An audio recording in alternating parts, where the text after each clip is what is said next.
اول حاجه معانا هناخد صدر كده كامل، مش هنعمل فيه اي حاجه، هنسيبه كده. انا معايا كده هنا صدرين، تمام. طيب هنسيبهم بقى. هنجيب دلوقتي بقى ايه؟ ورق فويل. ادي ورقه الفويل، وهنحط عليه ورق خبز. ليه؟ علشان ورق الفويل مش صحي، ورق الخبز هيحميه من اي حاجه. هنحط بقى ايه؟ نقطه زيت كده على كل ورقه، عشان انا هعمل ايه؟ هعمل صدرين كده، تمام.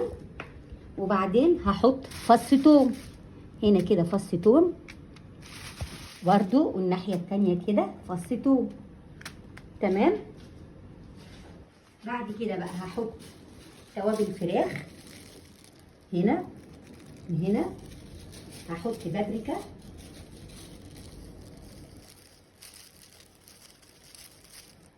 وهنا برضو بابريكا. هحط توم باودر وبصل باودر بالطريقه دي. هحط ملح وفلفل كده. هحط باربيكيو.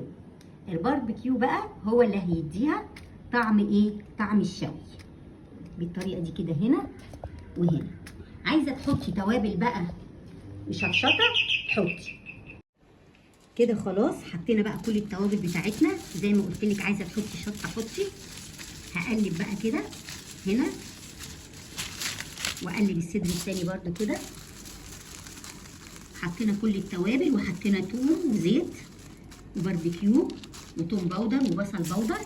هجيب بقى كده الصدر بتاعي احطه، وهتبله طبعا بكل التتبيله دي بالطريقه دي كده. هغرقه بقى خالص علشان اللون الاحمر بتاع الباربيكيو يدي الفرخه بتاعتي لون حلو قوي كده. اروح برده للصدر التاني برده كده. الصدر التاني اهو برده هتبله كويس قوي كده. عايزه طبعا تعملي صدور باي كميه اعملي. التسويه بقى، في ناس بتحمرها شويه بتشوحها شويه على البوتاجاز من فوق، وفي ناس بتقفل عليها كده وتدخلها الفرن. انا هقفل عليها وهي كده وادخلها الفرن، تمام كده. خلاص اتبلت. هقفل بقى كده الاول بورق الزبده حلو قوي كده، وبعدين هروح لفاها ورق الفويل كويس قوي كده اسطوانه، واقفل من هنا كويس قوي، ومن هنا كويس قوي علشان اخمرها والبخار بتاعها ما يطلعش بره، تمام. هاجي برضو للثانيه كده برضو كده كل التتبيله فيها، الفها. احاول ايه؟ اعملها اسطوانه كده والفها كده وكده.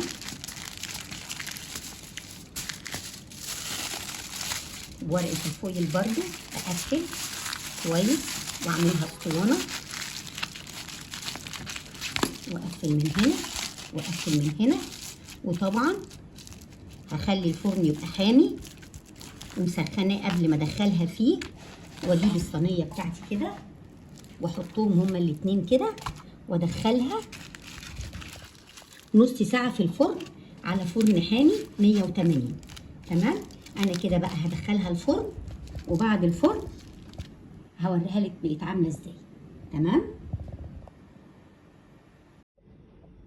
كده. انا طلعت الفراخ بتاعتي من الفرن. طبعا انا طول ما هي كانت في الفرن كنت بقلبها كده، يعني كل 10 دقايق ربع ساعه اقلبها على جنب كده علشان تستوي من كل ناحيه. وانا ما حطيتهاش الا نص ساعه بس عشان الفرن بتاعي حلو. دلوقتي بقى هعمل ايه؟ هسيبها زي ما هي كده، وهدخلها التلاجة اقعدها 3-4 ساعات، طبعا حسب تجميد التلاجة بتاعك. هحطها في التلاجة بس مش في الفريزر، بحيث انها تشد شويه معايا، وبعدين هخرجها نقطعها مع بعض واشوف هتبقى شكلها عامل ازاي، تمام. انا كده خرجتها من التلاجة وفتحتها، شايفه من جوه شكلها حلو ازاي. انا بقى كده هقطعها لان انا سبتها في التلاجة ساعتين. هقطعها بقى كده ونقطعها مع بعض نشوفها من جواها عامله ازاي. خدها بقى كده احطها هنا كده، وهقطع بقى التقطيعه اللي انت عايزاها. عايزه تقطعيها رفيع قطعيها، عايزه تقطعيها تخين قطعيها.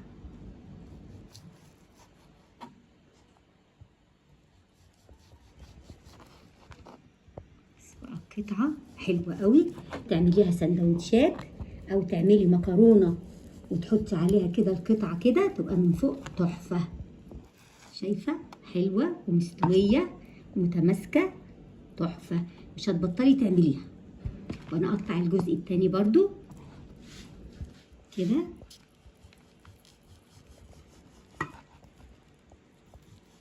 عايزه تديها تشويحه على النار اديها.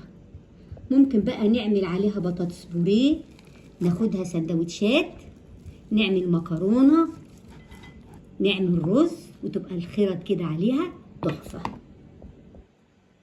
وبالهنا والشفا. شايفه؟